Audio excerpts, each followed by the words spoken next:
Well, I'm trying to figure out what the president actually wants. We already have military bases on Greenland. We have NATO. We're able to operate effectively there. So exactly what is the intent? And my concern here is that we're going from the indispensable nation to the unreliable one by actions such as this. So the question really becomes, well, why? What is the president really after? And what are the negative consequences that potentially could come forward from entering into a massive disagreement with the European Union? That's the question. Michael Steele, that's the question. Well, Especially when the Danes keep saying, if what you want is more troops, you can position your troops. But that's not what he wants, Claire. That's not what he wants. What he wants is actually very, very basic Trumpian kind of stuff. He's a developer. What's a developer wants? Land. He wants land. He wants the land mass. He wants a map. And right now, he put out a map, right, showing you what he wants.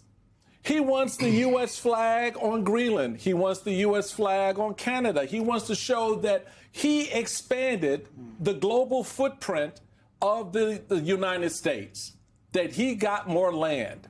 It is antithetical, to the ambassador's point, is antithetical to everything that we are as a country. It is not. I mean, the most we ever thought about expansion was going from the east to the west, right? That was it.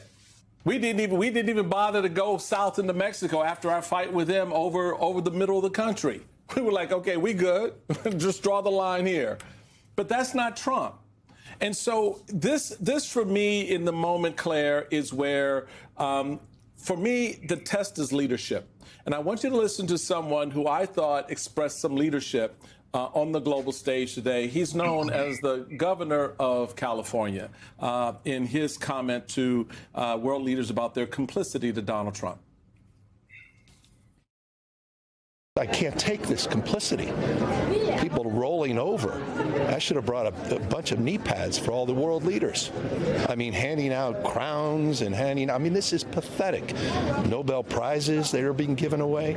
I mean, it's just pathetic. And I hope people understand how pathetic they look on the world stage.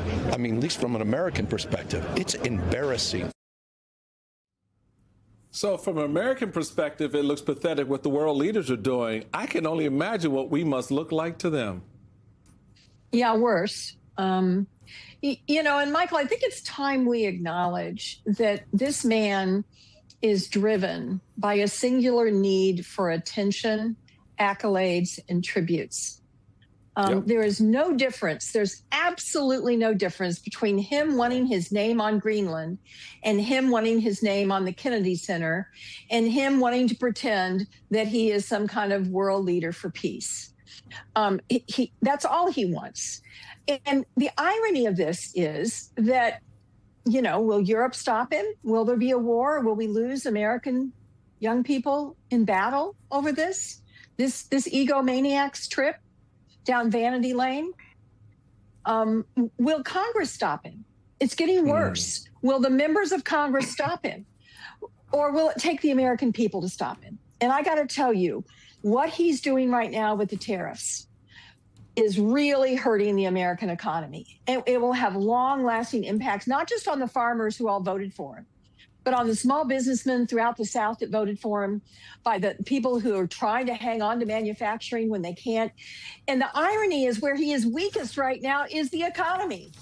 So his political advisors, frankly, are in such bad shape because they are giving him the worst political advice they can possibly give him, which is, yeah, those clothes you have on, Emperor, look great, even though you're buck naked.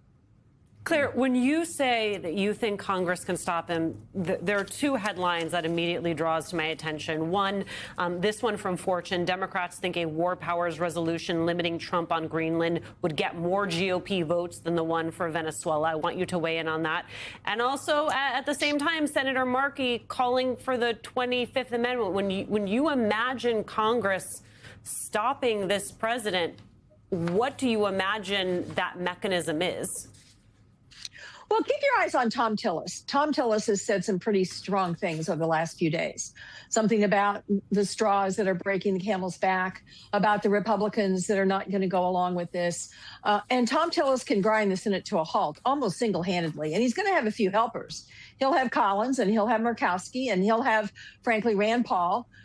If Tillis gets serious about trying to stop this insanity that is not only harming our economy, but making us much less safe in terms of the world, then you could begin to see some other dominoes fall.